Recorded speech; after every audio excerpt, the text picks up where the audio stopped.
So, hello everyone, I hope you're going well. Today I'm going to show you how to bounce back after a very tough loss. So, this is a Grand Prix chess tournament in France, in Belfort. This tournament is also called the Memorial Jean-Paul Touzé, who was a very important person in the chess community in France and in Belfort and so on. So yeah, and by the way, before I actually started this tournament, I wanted to see how he plays chess. So he was rated around 2200. He was very strong actually, and he created a very good chess club, I think. And the thing is, I saw his games and I tried to play at his style during this tournament. So we will see how it actually worked. I played against a 1700 girl named Selenia Ries, and this girl is pretty strong. I have only good memories about her playing style. Yeah, and so actually she won the prize of the best woman in the tournament. So I hope that I will manage to play against her pretty properly because I do know that she can sometimes play very good. So we will see what happens. So I started with the move knight f3, and she played the move d5. So c4, this is a standard theory. I want her to take the pawn. I just wanted to turn off the commentaries. I want her to take the pawn in order to give me some activities because my knight would be ready to fight. I would play queen a4, queen c4, e4, or bishop c4.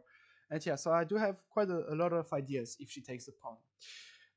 But she played the move c6. Okay, it's normal. I usually play g3. This is what I played in the game, and I'm ready to see d takes c4. But no one wants to take the pawn, which is funny, I'd like to say. With the black pieces, I do take the pawn, by the way.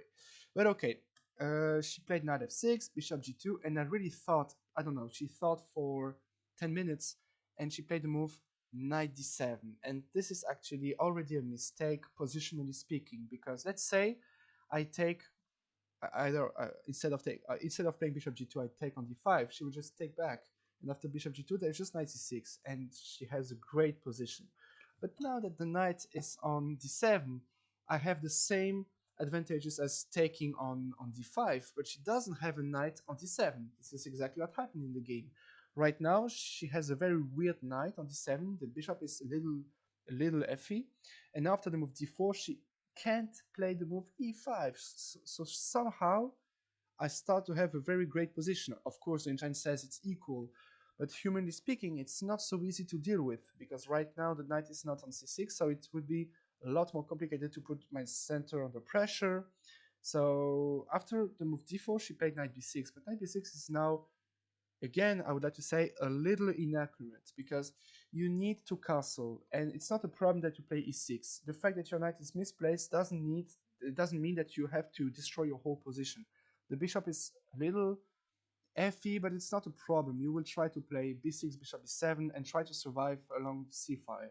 But okay, knight b6, now it just blocks your own bishop, it blocks your queen, so knight b6 is already inaccurate. I was looking for a way to fight against this knight, but I thought, okay, this knight is already a problem. I can leave it here. I decided to castle, and she played the move bishop f5. But okay, you can see that the engine starts to be very not so happy. I think you see the engine. No, you do not see the engine. Okay, if you do not see the engine, I turn off my engine. Okay, so now it's actually already a big problem for the black pieces because the king is still in the center. And okay, if she manages to play e6, bishop e7, castle, it's fine, but it's still 3 moves. But after knight c3, e6, here comes the blow, a4. And now the problem is that you can't actually survive this position. The problem is that I want to go a5, then knight e5, queen a4, and the fact that your king is still in the center and that I'm already ready to attack your pawns, it's not so good. So I really thought that her best move was probably either bishop e7, a5, knight c8, and somehow it still survives a little. I don't know, queen b3, then probably castle, and if I take, she has some counterplay with knight e6 and so on. I wasn't so sure. Probably I would take the pawn because we are humans. But yeah, in every case, she decided to go knight c4, which is a strong inaccuracy. Actually, it's funny because commentaries are off, but this move is so bad that even Chess.com decides to put on some marks. Yeah. So by the way, I do respect her. Never mind. I mean, honestly, yeah. It's just that this game. I mean, she had probably a bad tournament. I remember that she was not feeling so great. So of course, I understand her. I just played a very poor tournament in Bischheim and in Paris, so it's normal. I do understand that it happens sometimes. Yeah, but now knight e5, and the problem is that you cannot take my knight because after pawn takes and let's say knight d7, then I have a move like a5, and once you take the pawn, the king is just well too weak. Your pawn is too weak, so queen b3. And the idea of a5 is that you do not have queen b6. So it's these are not easy moves to play. You need to understand this type of slab structures to understand that a4 a5 is a plan in order to stop queen b6. But okay, like I said, it's a typical exchange Slav structure, but without the knight on c6, and it does change a lot of things. But okay, and by the way, if you play a move like bishop e7, I just take the knight, pawn takes, and bishop takes b7, and you can resign. I mean, you're just up, you're just down the pawn. I have a very strong a pawn. Your a7 pawn is too weak. Your king is weak, and I don't know.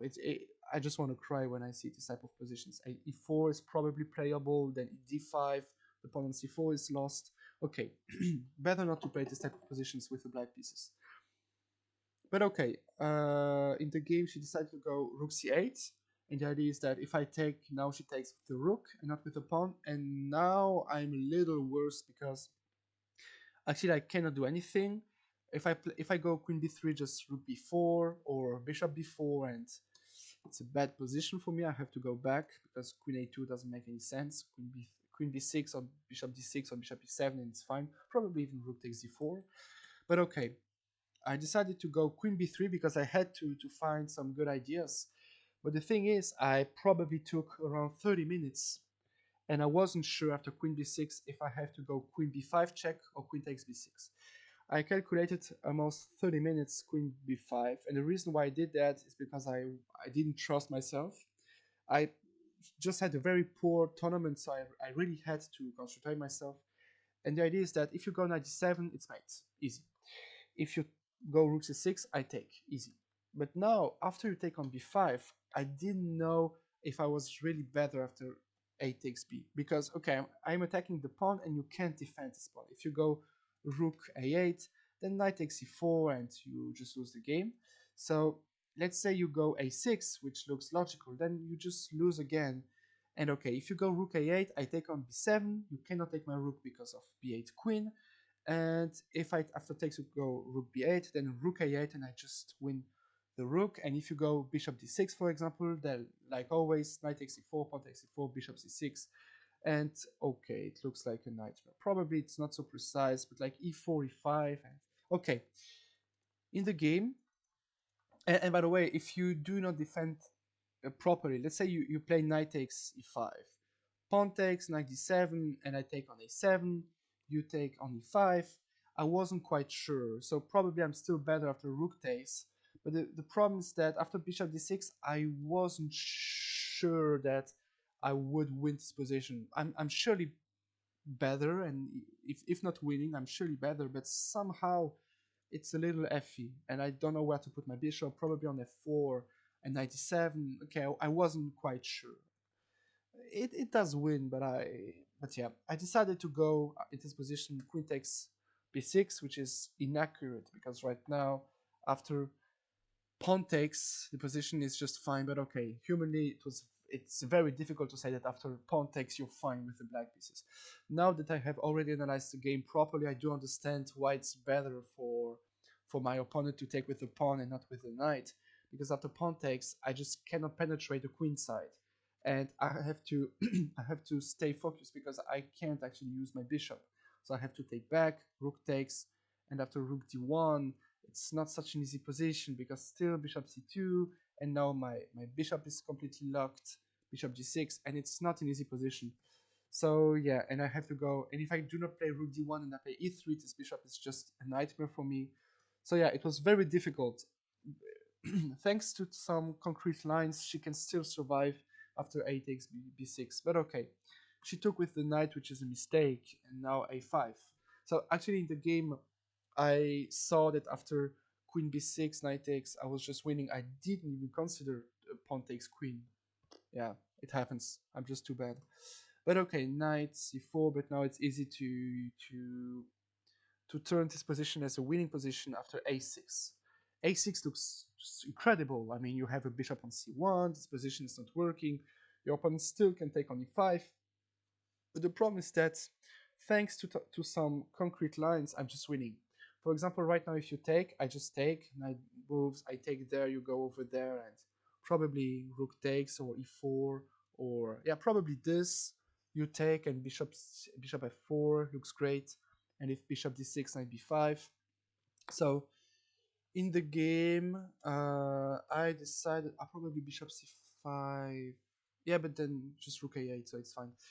And let's say you just grab the pawn. It looks just logical. I don't even want to take. I just want to take on c4 first because now there is no need to let him take on, let her take on e5. If pawn takes, then billions of move wins. This wins, probably bishop b7 wins, and I just crush the queen side completely. I mean, this pawn is just too weak. It's blockaded by the knight. I can always play bishop f4, bishop g5. So yeah, it's just positionally winning after, let's say, rook takes, bishop b4, just to show you I just win the pawn.